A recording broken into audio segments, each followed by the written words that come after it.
Hey guys, WhatsApp, আশা করছি সবাই অনেক ভালো আছো। আজকের এই ব্লগটি অনেক বেশি ইন্টারেস্টিং হতে যাচ্ছে। আমি আমার ছুটির দিনও খুব প্রোডাক্টিভভাবে কাটাই। একজন স্টুডেন্ট হিসেবে আমাদের সবাইকে নিজের ছুটির দিন যেভাবে কাটানো উচিত সেটা নিয়ে আজকের এই ব্লগটি থাকছে। আশা করছি সবার খুব ভালো লাগবে। আজ শুক্রবার, ছুটির দিন।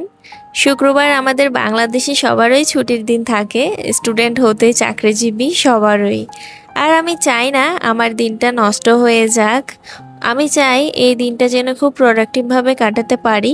তাই শুরু করি দিনটা একটু তাড়াতাড়ি উঠেই।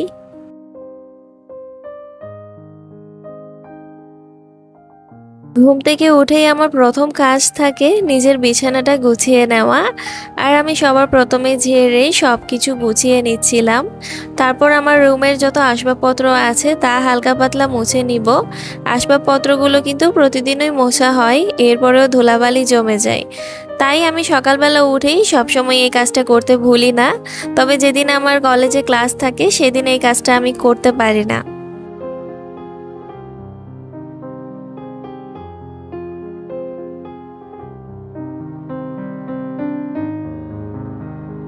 এবার আমি ব্রাশ করে নিব আর একটা হালকা ফ্রেশ আপ নিয়ে নিব।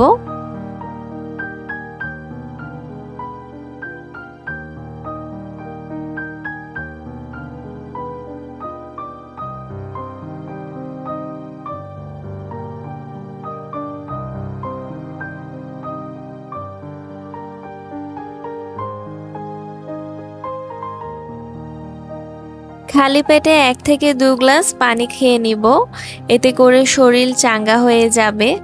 চাইলে তোমরা হালকা গরম পানি খেতে পারো, এটা সবচেয়ে বেশি ভালো হয়। এবার ব্যালকনিতে কিছুক্ষণ হাঁটাহাঁটি করব। আজকের ওয়েদারটা কিন্তু খুবই ভালো ছিল।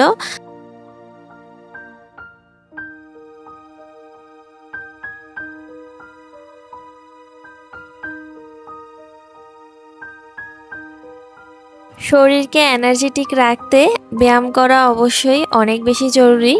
তাই 20 মিনিট হালকা এক্সারসাইজ বা যোগা করার চেষ্টা করি আমি। এবং হাঁটাহাঁটি করতে তো একদমই ভুলি না। সকালবেলা আমি ছাদে চলে যাই আর যতটুকু সম্ভব আধা ঘন্টা থেকে 1 ঘন্টা পর্যন্ত হাঁটাহাঁটি করার চেষ্টা করি। আর হালকা পাতলা কিছু এক্সারসাইজ আছে যেগুলো আমি সবসময় করি আধা ঘন্টার জন্য। এই এক্সারসাইজগুলো করলে আমাদের শরীর এবং মন মাইন্ড একদম ফ্রেশ হয়ে যায়। আর বসে থাকতে ইচ্ছা করে না। তোমার কাছে নিজেকে অনেক বেশি এনার্জেটিক ফিল হবে, ইচ্ছা করবে সবগুলো কাজ নিজে একাই করে নাও।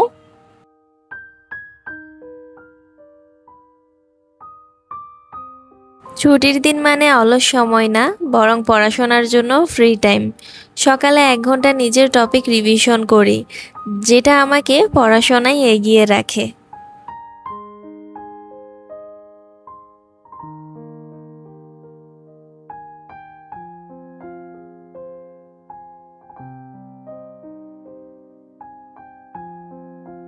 ছুটির দিনে আমি নিজের প্যাশন বা হবিতে সময় দিই, যেমন বই পড়া, আঁকা বা মিউজিক। এতে মনে শান্তি মিলে। তবে সবচেয়ে আমার যেটা ভালো লাগে সেটা হচ্ছে টার্কিশ সিরিজ দেখা। তো যখনই আমি ছুটির দিনে সময় পাই আমি বসে যাই ফ্রি সময়ে, অর্থাৎ এই নাটকগুলো দেখার জন্য। আর আমার পছন্দের কিছু নায়ক নায়িকা আছে, তাদের নাটকগুলোই আমি বেশি দেখি।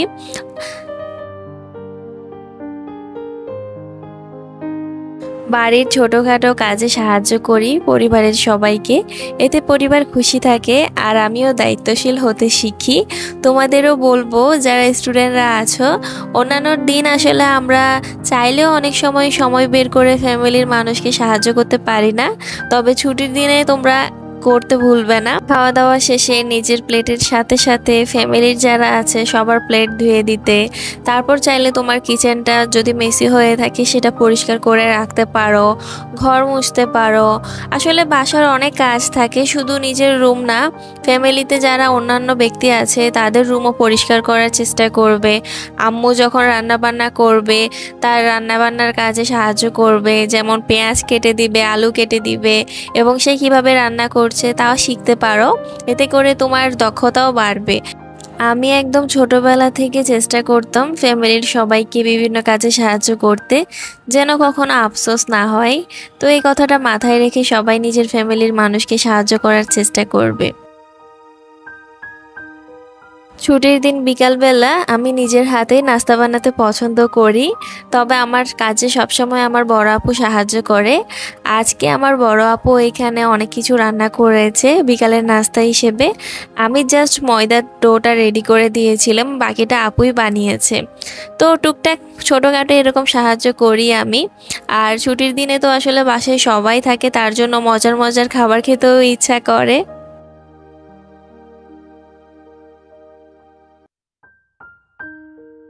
সন্ধ্যায় পরিবারের সাথে সময় কাটানো আমার রুটিনেরই একটা অংশ। যেহেতু অন্যান্য দিন সবাই একত্রিত হতে পারি না, তার জন্য ছুটির দিনে সবাই একসাথে সময় কাটাই। এবং অনেক সময় তো আমার আব্বু আমাদেরকে এখানে সেখানে ঘুরতে নিয়ে যায়। আজ কিন্তু ঘুরতে যাইনি, একটা মেলা হচ্ছিল আমাদের চট্টগ্রামে, মেলাতে চলে গিয়েছিলাম সবাই মিলে। মেলা থেকে ঘোরাঘুরি করা শেষে একটু সুপার শপে চলে এসেছি কিছু কেনাকাটা করার জন্য। তারপর রেস্টুরেন্টে চলে যাব এবং সেখানে কিন্তু অনেক চা কফির আড্ডা হবে, তাও হবে পরিবারের সাথে। এটা আমার কাছে খুবই ভালো লাগে, কারণ পরিবারের মানুষের সাথে সময়গুলো কিন্তু অনেক দ্রুত চলে যায়। তো এটা খুবই মূল্যবান একটা সময়।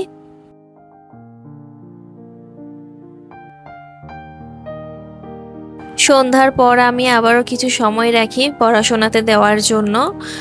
আর আগামী সপ্তাহের জন্য ছোট ছোট প্ল্যান বানাই, এতে সময় ম্যানেজ করা সহজ হয়। আর পরবর্তী দিনে আমি কি পড়বো না পড়বো এগুলো একটা ডায়েরিতে লিখে রাখি। আর পরের দিন আমার কলেজে যদি কোনো লেকচার থেকে থাকে তা একটু রিভিশন দিয়ে রাখি। দিন শেষে হালকা পড়াশোনা করি আর ঘুমানোর আগে ফোনে না থেকে বই পড়ি, এতে ঘুমও ভালো হয়। অনেকে কমপ্লেন করে থাকে রাতে ঘুম আসে না। আসলে এটা আসে না কারণ তোমরা মোবাইল চালাও অনেক বেশি। মোবাইলের যে রোশনিটা আছে না, সেটা আমাদের চোখে যখন পড়ে তখন কিন্তু আমাদের ঘুম চলে যায় চোখ থেকে। এটা আমার সাথে হয়েছে, আমি এটা নিজে লক্ষ্য করেছি। নিজে ওরা চাইলেও একবার এক্সপেরিমেন্ট করে দেখতে পারো। একদিন মোবাইল না নিয়ে ঘুমানোর চেষ্টা করো, তাহলে দেখবে ঘুম চলেই আসবে।